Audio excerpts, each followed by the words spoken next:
You didn't get it? You sent me an email. No. You sent me an Oh, email you ID. sent. I sent it over that. I Oh, sent it over is that it? email ID. Okay, okay, okay, okay. A I, PDF I file see. is there. Maybe I didn't get notification. I'm just. No problem. Oh, Okay. yes, sir. Now got it. हाँ.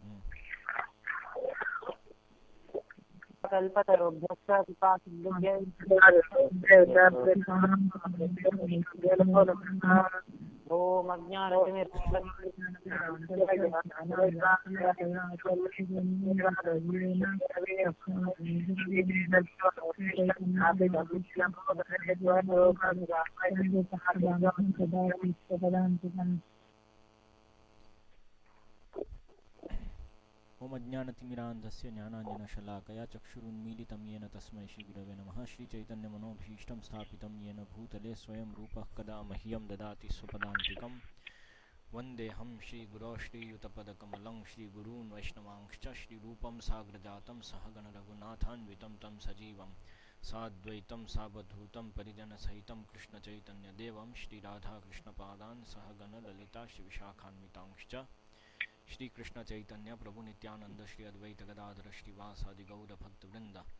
हरे कृष्णा कृष्ण कृष्ण हरे हरे, हरे राम राम राम हरे हरे।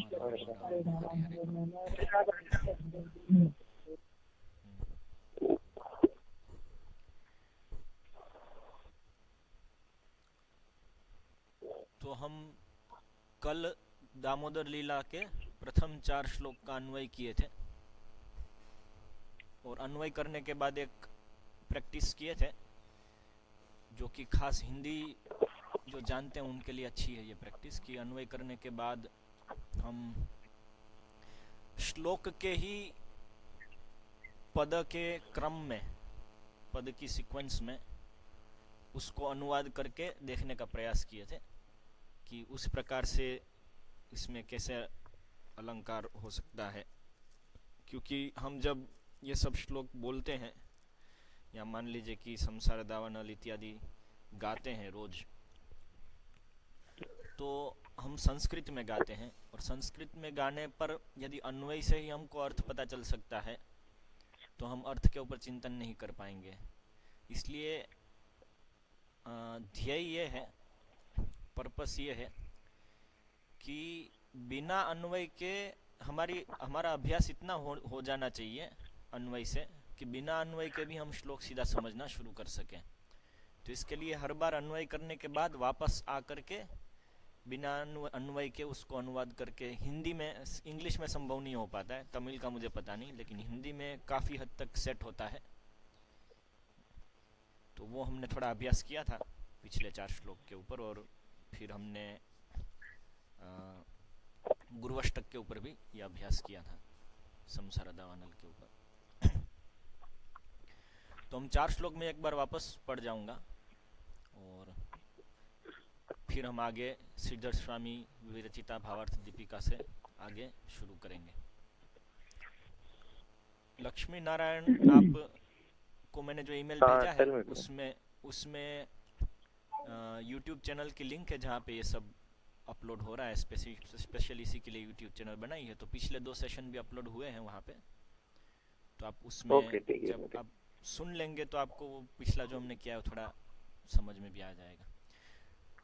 तो ये अभी कुछ दिनों तक मैं ही बोलूँगा इसमें मेइनली, ताकि किस प्रकार से मैं पढ़ रहा हूँ वो आप लोगों को थोड़ा आइडिया आ जाए, उसके बाद आप लोग भी उसमें प्रवेश कर पाएंगे।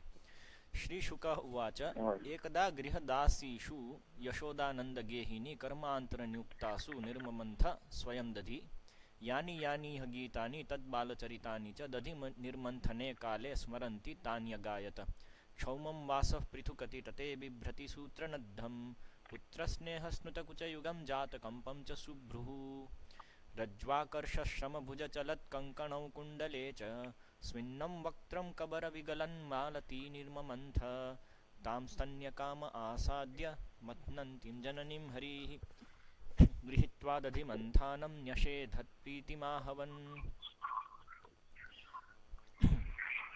तो एक बार गृहदासियों के कर्म अंतर में नियुक्त होते हुए या होने पर नंद गेहिनी यशोदा मथने लगती है स्वयं दही। यानी जो जो यहाँ पे गीत है उनके बाल चरित आदि जो भी कुछ है, दही निर्मंथन के काल में स्मरण करती हुई उनको गाती है।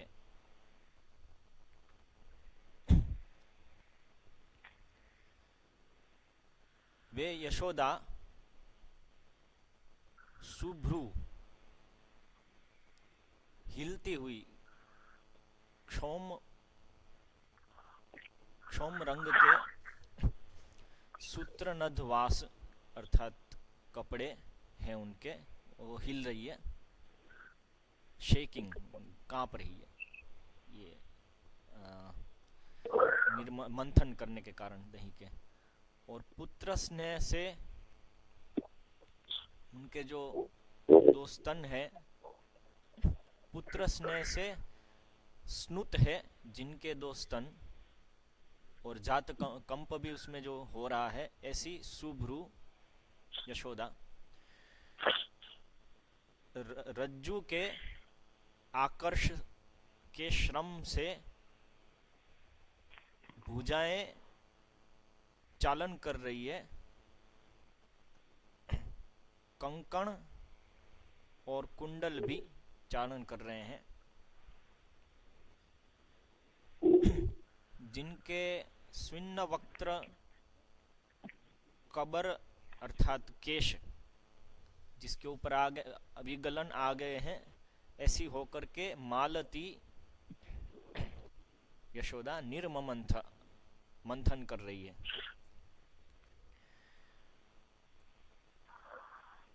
उस यशोदा को स्तन्य काम अर्थात दूध पीने, स्तनपान करने की इच्छा से, स्तनपान करने की इच्छा वाले हरि आकर के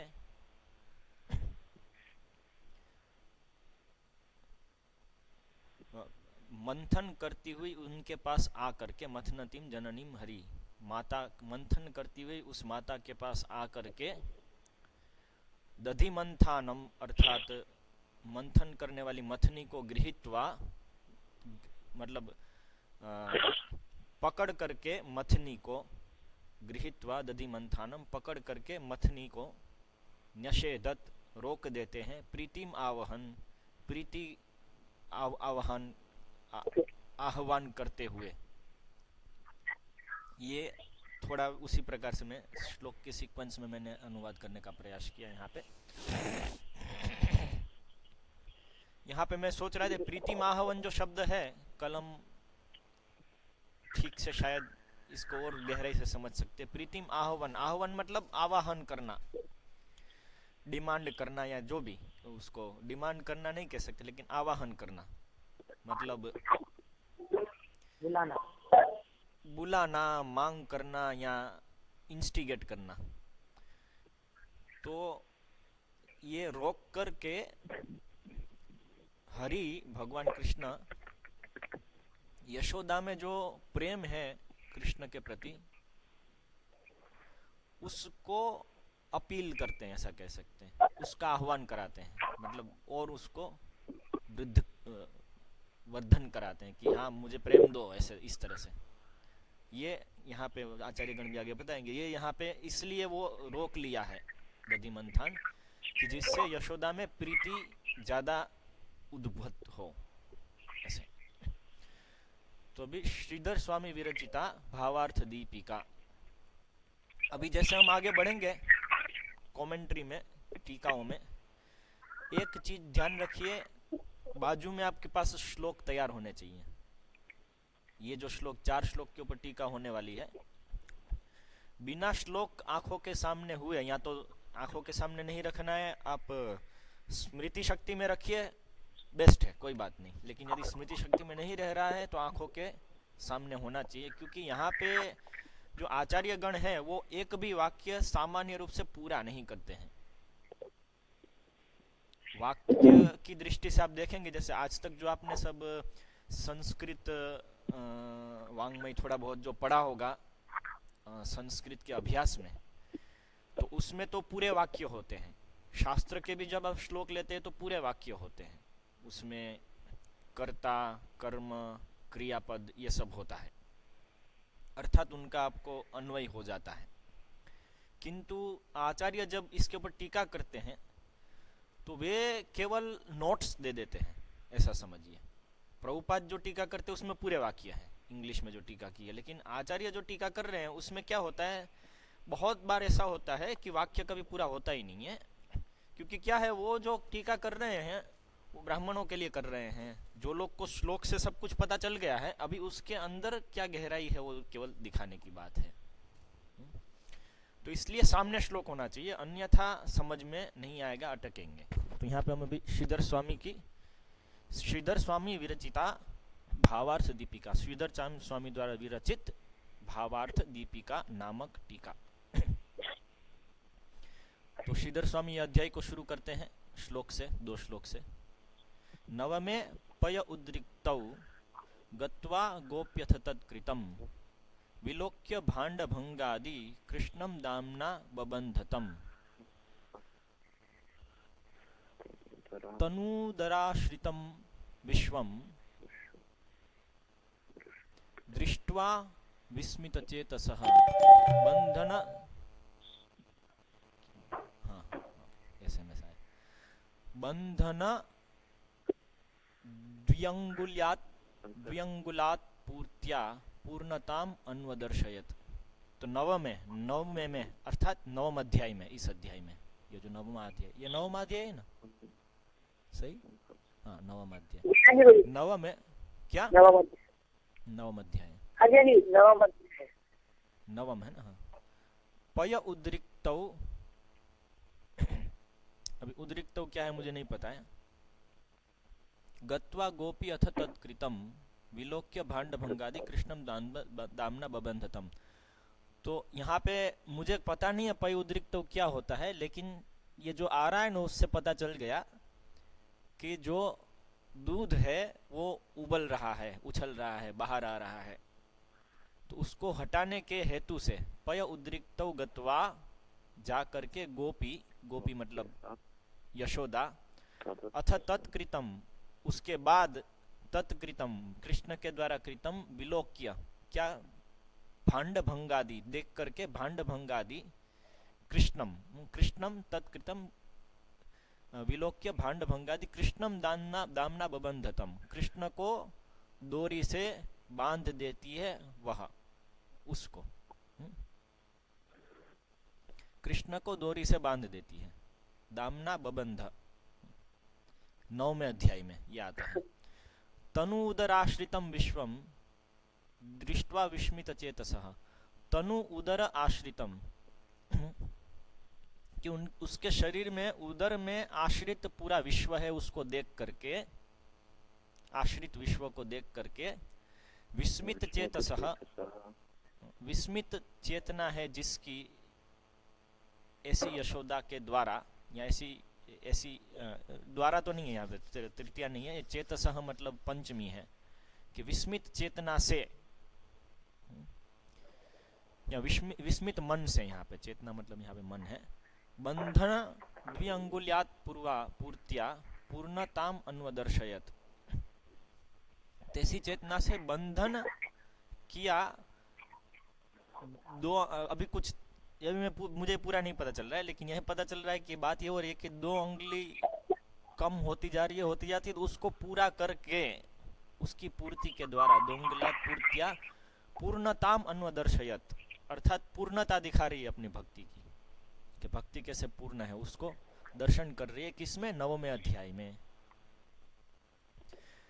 स्वयं दधि निर्ममंथ, ये पहले श्लोक का है। एकदा गृहदासीषु सदानंद गेहिनी कर्मांतर नियुक्तासु निर्ममंथ स्वयं दधि।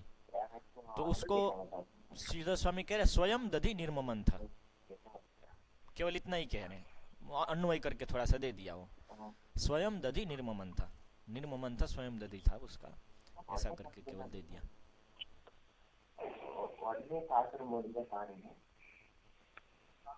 कुछ कहना है? हरे कृष्णा। सॉरी, यस, कोई कुछ कह रहा है?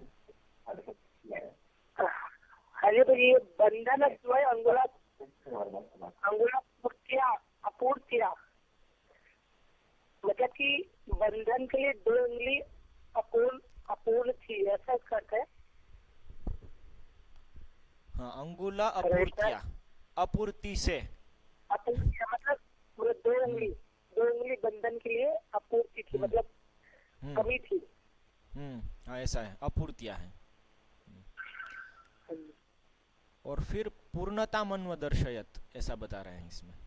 वो क्यों बता रहे हैं फिर बता रहे मतलब इसका अर्थ कि मतलब पूर्णता मन्व अदर्शयत, मतलब इसका अर्थ भी। हाँ, वो पूर्णता किस चीज की पूर्णता दिखा रही है यहाँ पे मुझे स्पष्ट नहीं हो रहा है फिर। ठीक है, उसको मन में रखिए, आगे जाके पता चल जाएगा। ठीक है।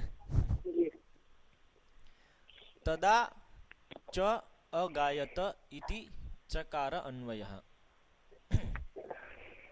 यहाँ पे ये श्लोक में एकदा गृह दासु कर्म यानी यानी गीतानि तद बाल चरितानि च दधि निर्मंथने काले स्मरन्ति तानि अगायत। तो यहाँ पे चकार का कुछ अन्वय दिया है कि चकार कहाँ पे लगता है यहाँ पे, तो तदा तदा च अगायत इति, तदा च अगायत।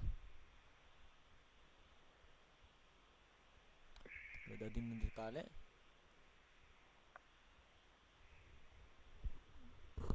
तब भी वो गाती है, ऐसा कह रहे हैं श्रीधर स्वामी कि च यहाँ पे लगता है, तदा च अगायत। अभी वो पता नहीं क्यों तदा च कह रहे हैं। वंशीधर कृत भावार्थ दीपिका में इसका शायद प्रकाश होगा, ऐसा हो सकता है क्या?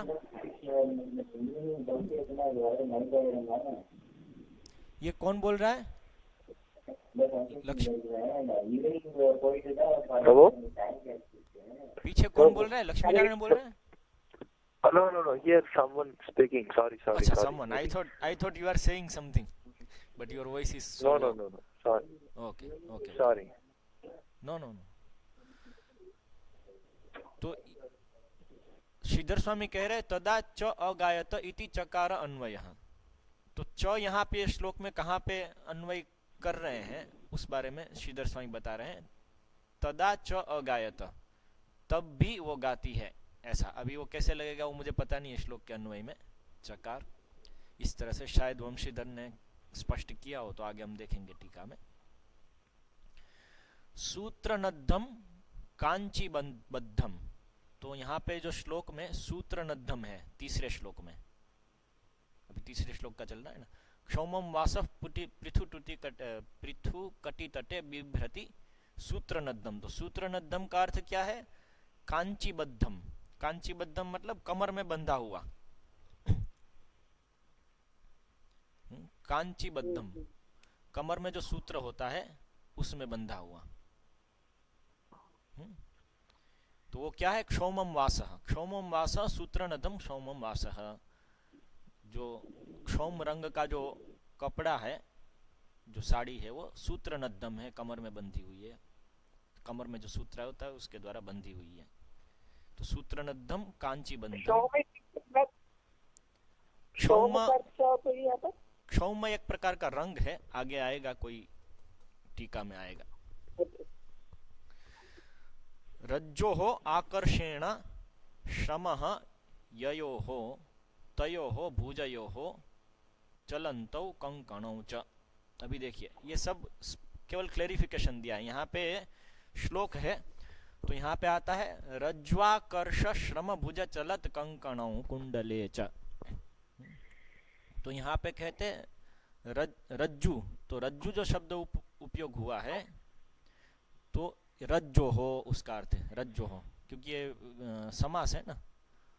तो रज्जु के, रज्जो हो, रज्जु के आकर्षेण, आकर्ष हुआ है तो आकर्ष का आकर्षेण, रज्जो हो आकर्षेण श्रमः, श्रम शब्द का श्रमः, रज्जु आकर्ष श्रम मतलब रज्जो आकर्षेण श्रम, रज्जु के आकर्षण से जो श्रम उत्पन्न होता है उसकी बात हो रही है। श्रम क्या रज्जो आकर्षणेन श्रमः, रज्जो आकर्षणः, मतलब ये तो हुआ ना इसको सवाल। रज्जो आकर्षेण यह श्रमः तद रज्जु आकर्ष श्रम। हाँ, तो ये तृतीय पुरुष समास। हाँ, वो अभी मुझे समास का एक भी नाम नहीं पता होगा, तो जो भी है ऐसे है यहाँ पे, इसलिए जनरली ये समझ में आ जाता है। आप ऐसे लाइन में जाएंगे तो आप व्याकरण में नहीं उतरेंगे तो ज्यादा आसानी से समझ में आएगा, लेकिन एक समास में उतरने जाएंगे तो बहुत टाइम लगेगा उसमें समझने में, क्योंकि जैसे हमने पहले सत्र में चर्चा किया था कि सरस्वती की कृपा से ये तो समझ में आता ही, आपको इंग्लिश ग्रामर कुछ भी नहीं पता है तो भी इंग्लिश में पुस्तक पढ़ के समझ में आता है। इसी तरह से रज्जु आकर्ष श्रम मतलब डोरी को आकर्षण करने से उसमें जो श्रम उत्पन्न होता है वो एक सामान्य बात है। रोप पुलिंग क्या बोलते हैं, श्रम को क्या बोलते हैं इंग्लिश में?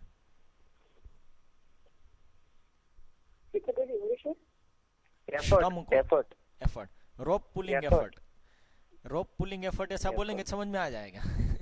उस तरह से रज्जो आकर्षेण यह श्रमः तद रज्जो आकर्षेण आकर्ष श्रमः, रज्जो आकर्ष श्रमः ययोः, रज्जो आकर्ष श्रम ययोः तयोः भुजयोः। तो श्रम भुज, भुज लिखा है ना, तो वो कैसे जुड़ रहा है यहाँ पे?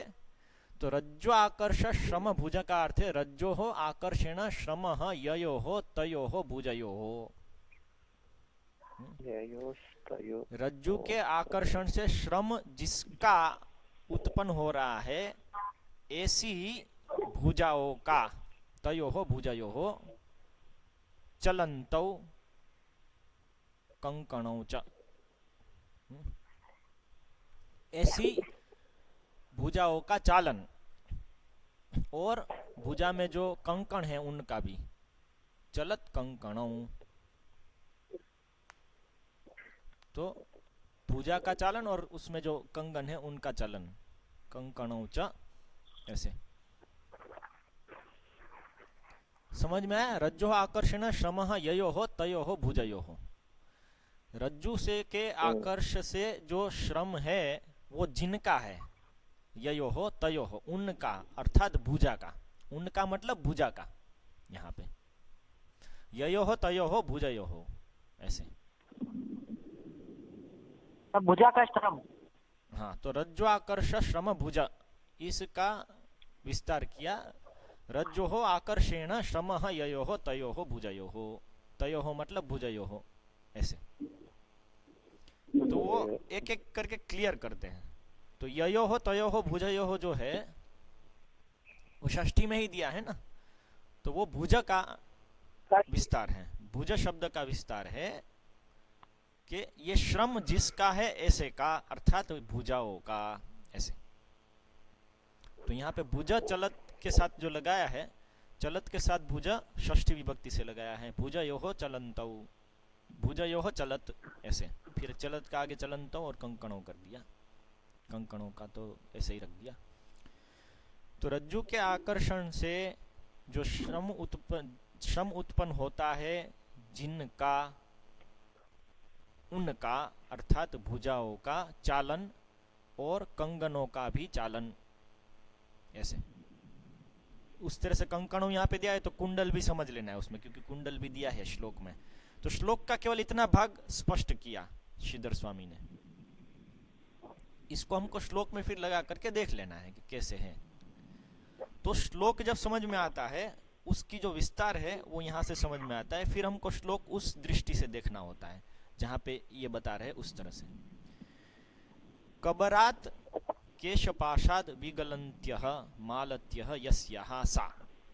तो अभी यहाँ पे कबर विगलन मालती, ये जो शब्द है उसका अर्थ दिया है, कबर विगलन मालती। तो वो कौन है कबर विगलन मालती? कौन है? कबरात अर्थात केशपाशात, कबर शब्द का अर्थ है यहाँ पे केशपाश, मतलब जो सब केश हैं, बाल हैं, और पंचमी विभक्ति में दिया है। तो कबरात केशपाशात विगलन्त्यः मालत्यः। विगलंती मतलब क्या बोलेंगे, विगलंती मतलब क्या होगा? मैं यहाँ पे गेस कर रहा हूँ, विगलंती मतलब छूट रहे हैं, गिर रहे हैं। मालती मतलब, मालत्य मतलब वो जो फूल लगाते होते हैं, मालती फूल, वो जो गिर रहे हैं। यस्या, मालत्य यस्या सा। तो कबर से, केशपाश से, बालों से गिर रही है मालती जिसके, वह, जिसके मतलब यहाँ पे यशोदा। तो ये जो चलन कर रहे हैं उससे जो बाल मुख पे आ गए हैं, स्विन्नम वक्त्रम जो बताया है, वो मुख पे जो आ गए, वहां से जो मालती फूल गिर रहे हैं जिनके, ऐसी यशोदा निर्ममंथ, वो मंथन करती है। ऐसे तो श्रीधर स्वामी की, हाँ बोलिए। पाश मतलब क्या? केशपाश बोलते हैं ना, केशपाश मतलब केश है, और तो क्या, बाल। अभी पाश बोले तो वो बांधा हुआ होता है ना, ऐसे। तो केशपाशाद मतलब उसी के रिलेटेड है, जो बांधे हुए बाल हैं वो खुले होंगे, निकले होंगे, जो भी है, लूज हो गए होंगे, उस तरह से। तो केशपाश को इसी तरह से उपयोग करते हैं।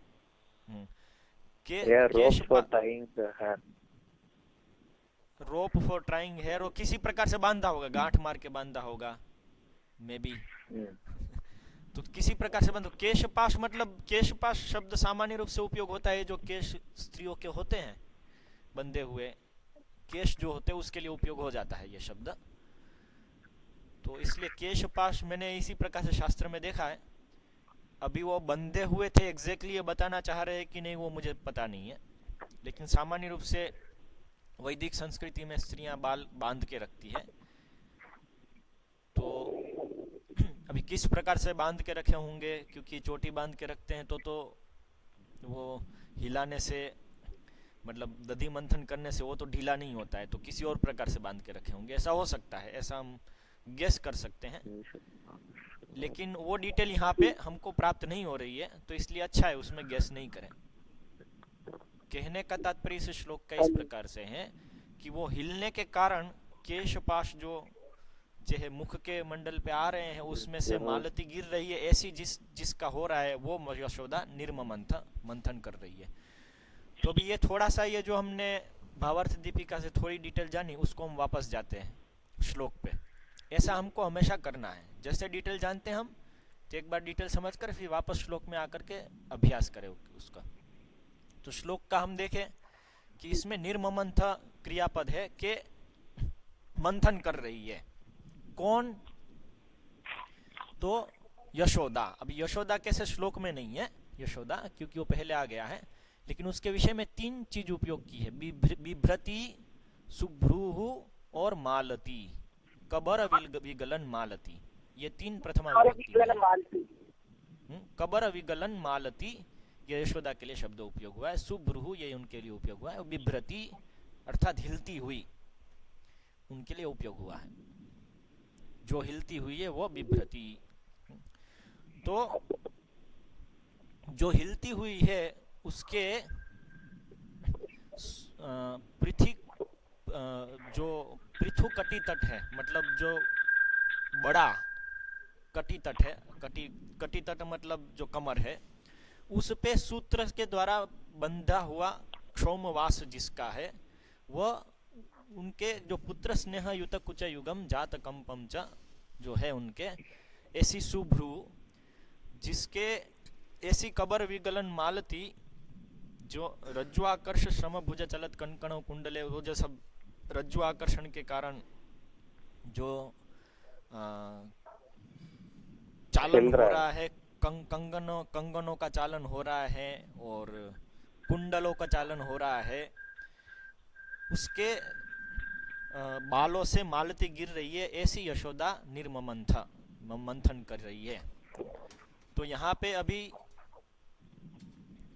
यदि हम देखें तो रज्ज्वाकर्षण श्रमः ययोः तयोः भुजयोः चालन, ये तो इसी प्रकार से, कुछ नया इसमें कुछ विस्तार में नहीं है। मालते यस्या सा। अभी वंशीधर कृतः भावार्थ दीपिका प्रकाश में जाते हैं। केवल इसमें श्रीधर स्वामी की टीका में सूत्रनद्धम का अर्थ प्राप्त हुआ हमको, कांची बंधम, बद्धम, कांची बद्धम, तो इसलिए सूत्रनद्धम कांची बंधम इस तरह से हमको प्राप्त हुआ। फिर हाँ, कबर का अर्थ पता चला, केश पाशात। कबर मतलब वो मुसलमान वाली कबर नहीं। हमको तो पहले वही याद आएगा कबर शब्द उपयोग करके। चकार का अन्वय, चकार अन्वय क्यों किया है? वो हमको पता नहीं चला। मतलब मुझे पता नहीं चला, तो वो टिक करके रख सकते हैं। मैं क्या है पढ़ता हूँ तो जो पता नहीं चलता और लगता है कि बहुत महत्वपूर्ण नहीं लग रहा है समझने में, तो उसको निगलेक्ट करके आगे बढ़ता रहता हूँ। यदि किसी वस्तु में फिर गहराई में जाना है कि नहीं, ये तो महत्वपूर्ण वस्तु लग रही है, विषय महत्वपूर्ण लग रहा है, लेकिन ये चीज, ये वाक्य का अर्थ पता नहीं चला था, तो यदि महत्वपूर्ण वस्तु है उसमें गहराई में जाना है, तो फिर मैं कोई संस्कृत वाले को पकड़ता हूँ कि भाई इसको समझाओ क्या है एग्जैक्टली। तो फिर वो गहराई में उतरते, क्योंकि जब किसी विषय में गहराई में कुछ इम्प्लीमेंट करना है तो उस प्रकरण के संबंधित कोई भी वाक्य समझ में नहीं आए ऐसा नहीं होना चाहिए। अन्यथा ओवरऑल समझने के लिए कभी कुछ ऐसा नहीं भी पता चलता है तो आगे जाने देता हूँ। जैसे इसमें टीका में कभी कभी आता है, अलग अलग व्याकरण के पॉइंट आ जाते हैं कभी, तो उसको मैं व्याकरण का पॉइंट ऐसा समझ करके आगे निकलता हूँ।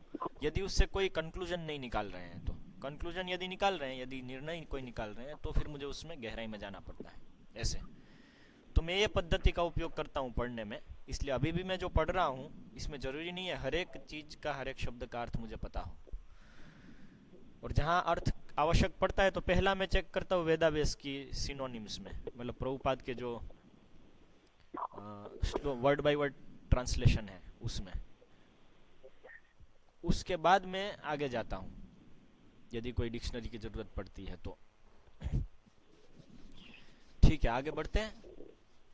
श्री वंशीधर कृतः भावार्थ दीपिका प्रकाशः। अभी वंशीधर की भावार्थ दीपिका प्रकाश समझना है तो श्रीधर स्वामी की टीका भी सामने रखनी होगी, समझ रहे? क्योंकि श्रीधर स्वामी की टीका भावार्थ दीपिका के ऊपर वे प्रकाश कर रहे हैं, तो वहां से शब्द उठा उठा के भी रखेंगे और श्लोक में भी से भी शब्द उठा उठा के रखेंगे। उत्सिके पात्राद बहिर्निसृते, तो भी उत्सिके यहाँ पे शब्द उपयोग हुआ है, वो कहाँ पे है? तो ये यहाँ पे पय उद्रिक्तौ, ठीक है, पय उद्रिक्तौ। तो वंशीधर के पास जो उपलब्ध प्रति है उसमें उद्रिक्तौ की जगह उत्सिक्तौ होगा, इसलिए उन्होंने उत्सिके लिखा है। पात्रात बहि निश्चित है, तो मैं बोला था ना पय उद्रिक्त का अर्थ नहीं पता चल रहा है, यहाँ पे मिल गया कि पात्र से बाहर निकल रहे हैं, निकल रहा है, सती सप्तमी में है, उत्सृते निकल जाने पर, निकल रहे होने पर, पात्रात बाहर उत्सिके, तो पयः। तो अभी वंशीधर की श्रीधर स्वामी की टीका में जाकर के इसको वहां पे सब्स्टिट्यूट कर दो, पय उद्रिक्त की जगह पयः पात्रात बहिर्निसृते, पयः पात्रात बहिर्निसृते, मतलब दूध के पात्र से बाहर आ जाने पर, गत्वा जा करके, गोपी अथ तत्कृतम, गोपी जा करके फिर उस कृष्ण के फिर वापस वैसे जुड़ गया। समझ में आया कैसे पढ़ रहे हैं? समझ में आ रहा है आप लोगों को? जो जो एक एक शब्द क्लियर हो रहा है वो उधर जा करके फिर वापस उसको समझे, वापस उसको उस लाइन में रखे, ताकि क्या है बार बार हम ऐसे जाएंगे तो पूरी चीज स्पष्ट होने लगेगी। यदि केवल ऐसे पढ़ जाएंगे मैं उत्सिके पात्रात बहिर्निसृते, चलो ठीक है आगे बढ़ते हैं, तो समझ में नहीं है, मतलब तो याद नहीं रहेगा, वो अभ्यास नहीं होगा उसका। ठीक है, अभी जो वंशीधर के पास उपलब्ध प्रति है भावार्थ दीपिका की, उसमें उत्सिकते हैं, उत्सिक्तौ है, तो हम उसी को लेंगे। यहाँ पे जो प्रति है उसमें उनके पास उद्रिक्तव आया है, लेकिन यहाँ पे हम वंशीधर वाली प्रति स्वीकार करेंगे क्योंकि वंशीधर ने उसको डिटेल समझाई है, वंशीधर आचार्य ने, तो हम उसको स्वीकार कर लेते हैं भाई डिटेल को, जब तक कि कोई दूसरा उसका विरोधी पक्ष प्राप्त नहीं होता है। विरोधी पक्ष प्राप्त नहीं होता है तो इसको स्वीकार करने में कुछ गलत नहीं है। और वास्तविकता भी यही थी कि पात्र से दूध बाहर आ रहा था, ऐसा नहीं है कि यहाँ पे कुछ और वास्तविकता दी होगी, पता नहीं कहाँ से आ गया होगा, श्रीधर स्वामी को कुछ और लीला पता है कि दूध बाहर नहीं आया होगा, कुछ और हुआ होगा, ऐसा कल्पना करने की आवश्यकता नहीं है, समझ रहे हैं? क्योंकि जो वंशीधर समझा बता रहे हैं वो चीज ऑलरेडी जग प्रसिद्ध है ये लीला में, और शास्त्रों में भी उसी प्रकार से आता है। इसलिए तत्कृतम यहाँ पे बताया ना, तत्कृतम, तत्कृतम गोपी अथ तत्कृतम विलोक्य कृष्ण कृतम विलोक्य, समझा? तत्कृतम कृष्ण कृतम विलोक्य, जो हमने उधर गेस कर लिया था। गेस वर्क बहुत महत्वपूर्ण है, आप लोगों को बताता हूँ। चीजों को समझने में, टीकाओं को समझने में गेस वर्क बहुत महत्वपूर्ण है। गेस कर लेना चाहिए कुछ ना कुछ। वो हम सामान्य रूप से हर एक भाषा को समझने में, हर एक वस्तु को समझने में करते हैं, समझ में आ जाता है। तत्कृतम मतलब कृष्ण कृतम ही होगा, और तो किसने किया था? भंड भांग आदि किसने किया था? और तत्कृतम भंड भांग आदि, तो भांड भांग आदि किया था किसने? कृष्ण ही ने तो किया था, क्योंकि हमको लीला तो पता है। तो तत्कृतम कृष्ण कृतम, आदि ना, आदि शब्द से कृष्णम इज आल्सो गिवन।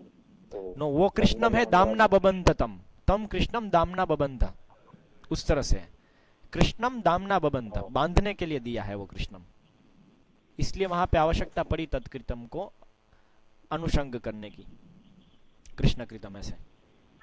फिर भंड भांग आदि में जो आदि शब्द है, भांड भांग आदि में आदि जो शब्द है, आदि ना, आदि शब्द से तृतीया में आदि ना नवनीत प्रक्षेपादयः ग्राह्यः। नवनीत मतलब बटर, जो नवनीत है, मक्खन है, उसके प्रक्षेप इत्यादि समझना चाहिए। प्रक्षेपादयः ग्राह्यः, कैसे? आदि शब्द से। तो भंड भांग आदि मतलब भांड भांग नवनीत प्रक्षेप आदयः विलोक्य भांड भांग भांड भंग नवनीत प्रक्षेप आदयः। ओके, ग्राह्य है मतलब स्वीकार, समझना चाहिए ऐसे। यहाँ पे ग्राह्य है मतलब बुद्धौ ग्राह्य, समझना चाहिए इस तरह से। तो आदिना नवनीत प्रक्षेपादयः, नवनीत प्रक्षेप आदयः ग्राह्याः। अभी कोई ये मत बोलिएगा कि नवनीत प्रक्षेपादयः क्यों नहीं है, ठीक है ना? इतना तो समझना चाहिए। आप लोग काफी कुछ संस्कृत सीख गए हैं, तो पदच्छेद में बुद्धि तो लगनी चाहिए इतनी, ठीक है? इसलिए वो प्रकार के तर्क नहीं रखेंगे जो यशोदा जीवन कभी कभी रखते हैं। फिर आगे, तम ये न तम, तम मतलब यस, बोलिए। यहाँ पे आदिना शब्द का अर्थ बताइए। किस शब्द का अर्थ? मतलब आदिना नवनीत प्रेक्षपादयो ग्राह्याः। आदि जो है भांड भांग भंग आदि जो शब्द है, जो श्रीधर स्वामी ने उपयोग किया, उसमें जो आदि है भांड भंग, और आदि में क्या क्या आता है? तो आदि शब्द से नवनीत प्रक्षेप आदि सबका समझना है। नवनीत प्रक्षेप मतलब जो नवनीत है, क्या बोलते हैं, मक्खन, उसको फेंकना इत्यादि जो शब्द है, क्रियाएं, उसको समझना है। तो तत्कृतम नवनीत प्रक्षेप आदयः भांड भंग नवनीत प्रक्षेप आदयः, ऐसे वैसे समझना है। ग्राह्य मतलब ऐसे समझना है। फिर तम शब्द, बबंध तम, तो तम, तम मतलब तम ये न भांड भंग आदि कृतम। तम मतलब क्या? ये न भांड भांग आदि कृतम, जिसके द्वारा ये न भांड भंग आदि कृतम, भांड भंग आदि किया गया है। ये न भांड भंग आदि कृतम तम, तम शब्द से है। तो बबंध तम मतलब ये न भांड भंग आदि कृतम तम बबंध, और कैसे? दामना, दामना मतलब रज्ज्वा, रज्जू से, दामना मतलब रज्जू, रज्जू से, रज्ज्वा। ठीक है, ये पहले श्लोक का समापन करते हैं, श्रीधर स्वामी का पहले श्लोक का यहाँ पे। इसमें कोई प्रश्न है? समझ में नहीं आया हो ऐसा? ठीक है,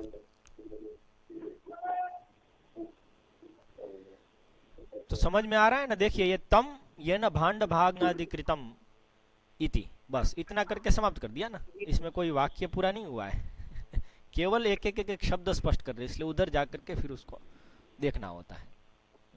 दामना रज्वा। तो अभी ननु उदर आश्रितम अल्प जठरगम, यहाँ पे वंशीधर कृत जो इसकी प्रिंट है उसमें यहाँ पे तनु होना चाहिए, इसकी जगह ननु दिया है। क्योंकि ननु से क्या होगा, मैं कैसे जाना कि ननु नहीं है तनु है? क्योंकि ननु जब रखते हैं तो एक आर्ग्यूमेंट शुरू करते हैं। यहाँ पे आर्ग्यूमेंट शुरू नहीं हो रही है, यहाँ पे तनु उदर आश्रितम शब्द का स्पष्टीकरण दिया जा रहा है। तो इसलिए ननु उदर नहीं होगा, क्योंकि भावार्थ दीपिका में तनु उदर आश्रितम दिया है, तो इसलिए ननु उदर आश्रितम नहीं होगा, ये तनु उदर आश्रितम अल्प जठरगम। तो तनु उदर आश्रितम में क्या है? उसका अर्थ अल्प जठरगम, छोटे से, जठर मतलब पेट, गम उसमें, उसमें स्थित, अल्प जठरगम विश्वम, अल्प जठरगम विश्वम। तो अल्प जठर में जो स्थित हो गया है ऐसा विश्व यहाँ है उसमें। एक्चुअली गम शब्द का अर्थ है वो उसमें गया है उस तरह से उसका अर्थ रहता है, लेकिन जठरगम इस तरह से भी ले सकते हैं, जठर में स्थित जो है, अस्थित के रूप में भी ले सकते हैं। क्या उधर जठरगम या तो उधर को संबोधित करेगा जो? ना ना, जठर मतलब उधर, गम मतलब गया हुआ उसमें, अल्प जठर गम विश्वम ऐसे। विश्व ने जिनका उदर का आश्रय लिया है वो है तनु उदर आश्रितम विश्वम, तनु में आश्रित जो है विश्व, उसके शरीर के उदर में आश्रित है जो विश्व, उसकी बात हो रही है ना। तो उसी को यहाँ पे बताया कि अल्प जठरगम, छोटे से जठर में जो गया हुआ, जठर मतलब उदर पेट, उसमें गया हुआ जो है वो विश्व, उसकी बात हो रही है। गया हुआ है यहाँ तो स्थित है। समझ में आया?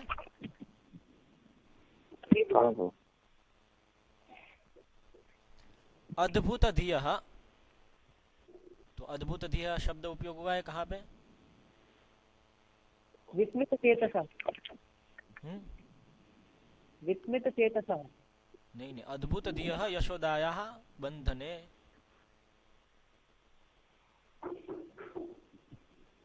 अद्भुत धियः तो नहीं उपयोग हुआ है नहीं शब्द। विस्मित चेतसा को ही अद्भुत धिया बोलेंगे दीदी। ऐसे नहीं बोलना चाहिए यहाँ पे। क्या, एक मिनट पूरा पहले वाक्य में पढ़ लेता हूँ। अद्भुत धियः यशोदायाः बंधने द्विअंगुलस्या पूर्त्या न्यूनतया पूर्णतां सर्वत्र परिपूर्णः कथं बध्येत इति अन्वर्थताम्।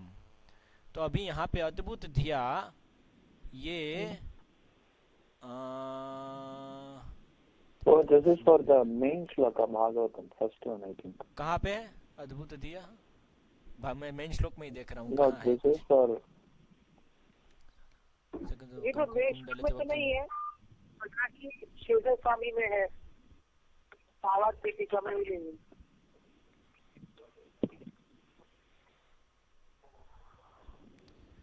कंकणं च द्व्यंगुल्या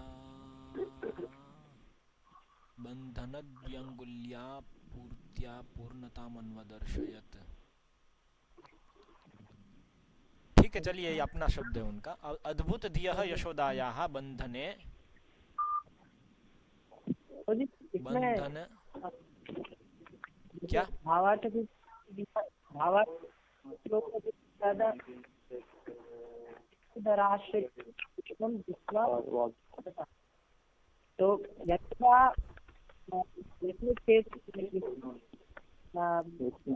से देखा समझा नहीं, वापस बोलिए, आपका आवाज सुनाई नहीं दी ठीक से। मतलब तो दीपिका में चेतस है। अब कहाँ से फोन कर रहे हैं? मैं समझा नहीं, 2 लोग बोल रहे हैं।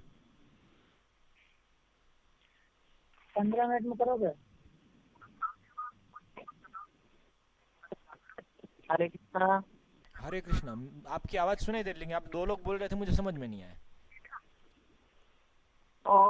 क्या कह रहे हैं आप? वो लोग भागा की दीपिका में छोटा से करवाया ऐसा नगर का, बाकी बनने में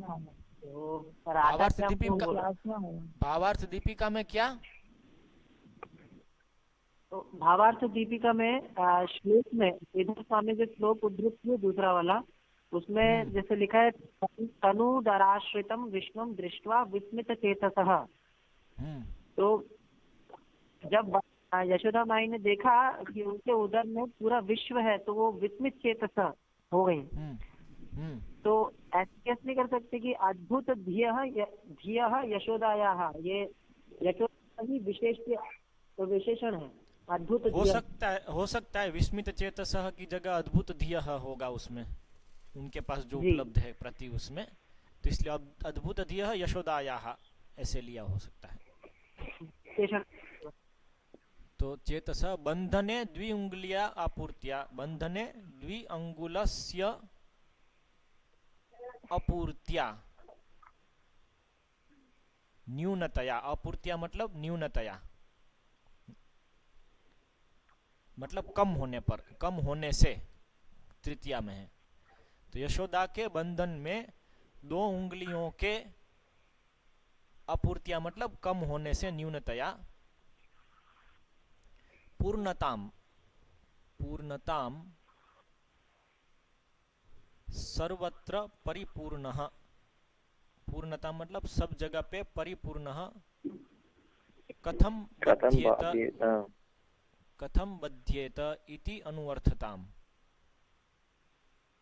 पूर्णताम शब्द से सब जगह पे जो परिपूर्ण है वो कैसे बंध सकते हैं, इस तरह का अर्थ प्राप्त होता है। इति अनुअर्थताम, इस तरह से समझना चाहिए, या इस तरह से अर्थ को समझना चाहिए। वहाँ भावार्थ दीपिका में जो पूर्णताम अनुदर्शयत शब्द का अर्थ समझ में नहीं आया, तो यहाँ पे क्लियर हो गया। हाँ, यहाँ पे दिया है कि वो जो 2 उंगली कम हो पड़ रही है, इससे ये बता रहे हैं कि भगवान जो पूर्ण है उसको बता रहे हैं कि उसको बांध नहीं सकते हैं इस तरह से। ये न्यूनतया, ये न्यून होने के माध्यम से, न्यूनता होने के माध्यम से पूर्णताम सर्वत्र परिपूर्णः, सब जगह पे जो पूर्ण है वो कैसे बंध सकते हैं, इस तरह से दिखा रहे हैं। ऐसे मतलब इसे हम ऐसे समझ सकते हैं कि पूर्णताम अन्वदर्शयत, मतलब कि वो जो 2 उंगली अपूर्ति हो रही थी, तो वो उनकी पूर्णता को दिखा रही थी कि भगवान की पूर्णता को दिखा रही है।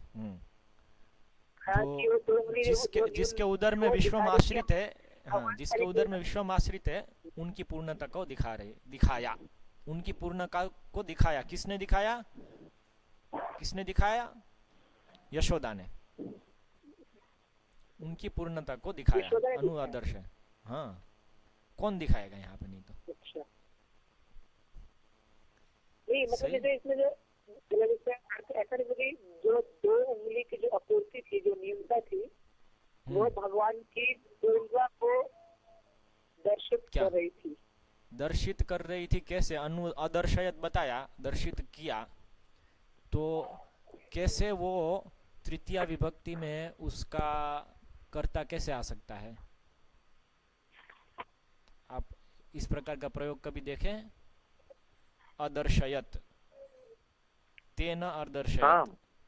तो This तेना is अदर्शयत, हाँ, तेना अदर्शयत जब तृतीया में आता है, जब अदर्शयत आता है तो उसका जो क्रिया जो कर्ता है वो प्रथमा में होना चाहिए ना। तृतीया में तो no, bro. उसका This is यस बोलिए। lakar may be changing. हाँ अदर्शयत है ना, तो अदर्शयत द्वारा कौन सा This लकार is है, उसका जो कर्ता है वो कौन से उसमें आएगा, वो लकार का कर्ता किस में आएगा?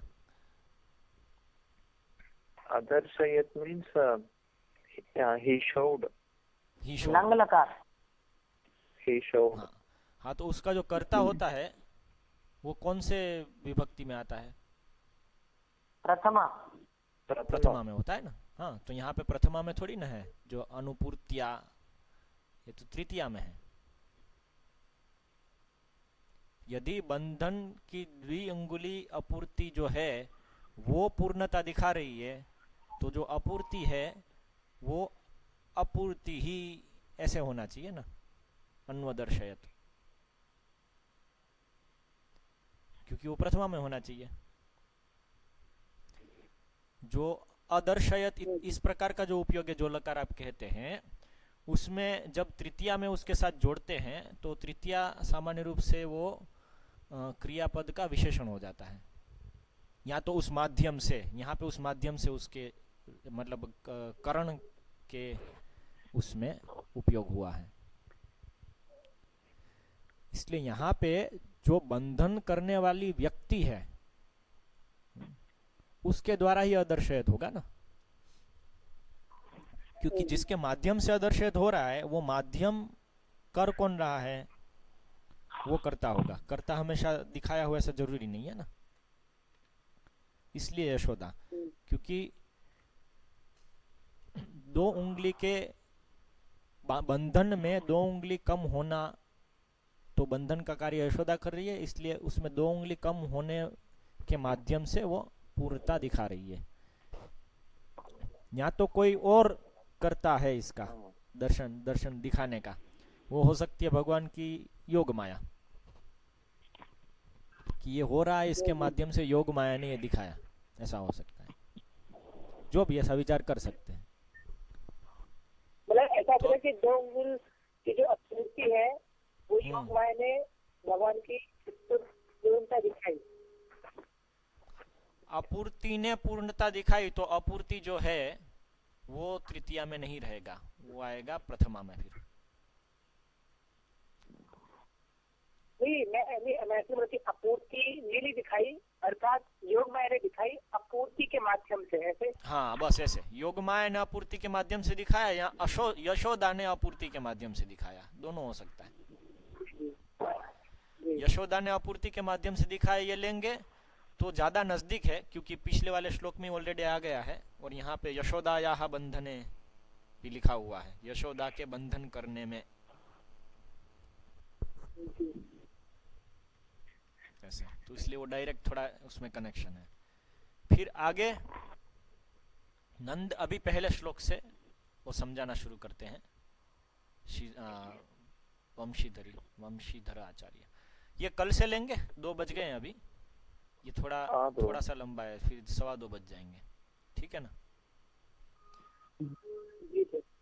आज का जो भी सुना उसमें कोई प्रश्न है तो कल पहले प्रश्न लेंगे, उसके बाद आगे बढ़ेंगे, ठीक है।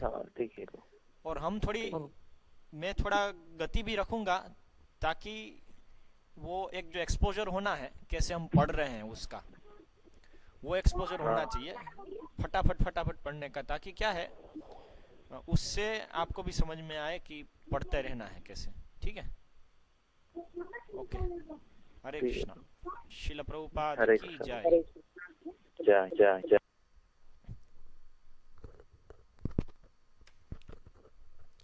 वेला हुई गया, बीमार છે પેલા વેલા हुई गया, ડિસ્ટર્બ થયો છે અમને। બીમાર છે, સવારે મંગલારતી મારી જેમ જ નહોતા આવ્યા। હું તો બીમારીને કારણે નથી આવતો એવું નથી, મન તો ઈચ્છા થાય તો આવું, ને ઈચ્છા થાય તો ન આવું।